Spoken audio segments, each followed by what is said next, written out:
Yo, il paraît qu'il n'y a pas d'heure pour apprendre, alors pourquoi s'en cantonner dans ce format-là à du lundi 6h du mat? Eh oh, il n'y a pas d'heure pour apprendre. Momo compte triple, compte triple, compte triple. Momo compte triple. Aujourd'hui le mot c'est ultra-crépidarianisme, et ça se dit ultra-crépidarianisme, enfin quand on y arrive. Exact, je connais le darianisme. Ouais, c'est Darwin, celui qui a dit que seuls les individus les plus aptes et compétents survivaient à l'évolution. Voilà, c'est ça, ouais.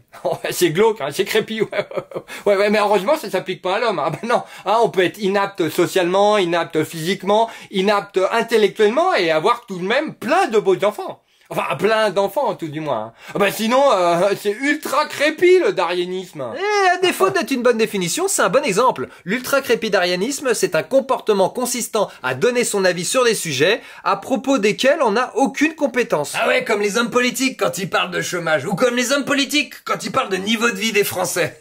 Ah, ou comme les hommes politiques quand ils parlent... L'ultra-crépidarianisme est un barbarisme né d'une locution latine, sutorne et supra crepidam. Alex Luthor, l'ennemi de Superman. Exact, j'ai pas fait de grec, mais je me débrouille un petit peu. Ce qui signifie cordonnier pas plus haut que la chaussure. En gros, donne ton avis seulement sur mes pompes, hein, ne sors pas de ton domaine de compétence. Ah non mais moi j'ai juste dit que ça serait bien que mes clients, quand je regarde leurs chaussures, mettent un pantalon, ou au minimum un caleçon quoi. Non, pas plus haut que la chaussure. Et on baisse la tête, que je puisse mettre mes couilles dessus. Ce proverbe a pour origine une anecdote racontée par Pline l'Ancien. Ouais, je connais, c'est un rappeur de Corbeil-Essonnes, là. 93, de 9-3, ouais. Du Wu-Tang Crew. Oh, ils sont chauds, grave, hein. Il avait fait un featuring avec Maria Carey. Ah, mais je suis incollable. Le terme anglais apparaît en 1819. Il faudra attendre 2014 pour avoir la forme française, avec un bon boost de popularité pour le Covid. Alors, je suis pas médecin, mais je crois que le Covid, il a voulu nous faire un darwinisme ultra crépi. Moi, on aurait tort de penser que les adeptes de l'ultra-crépidarianisme se limiteraient aux plus débiles d'entre nous. Non.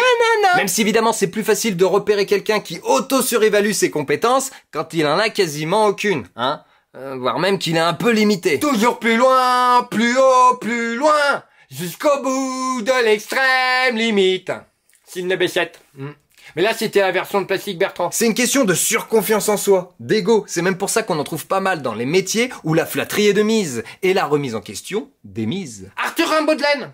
Ah et là comme ça j'imagine la télé là, journaliste, acteur, showbiz, ou médecin, philosophe, politique. Ah bah flatte 2 fois un crétin, il te flatulera dessus jusqu'à la fin. Ah ça c'est aussi Arthur Rimbaud de Laine, ouais, 2e album. Après on est tous sujets à nous exprimer un minimum en dehors de nos compétences, hein, sinon nos conversations se retrouveraient un petit peu limitées. Toujours plus loin, plus Non, haut, arrête, s'il te plaît. plus loin. Mais en avoir conscience et faire preuve d'un minimum d'humilité, ça peut éviter de passer pour un crétin aussi bien au bar qu'à la télé.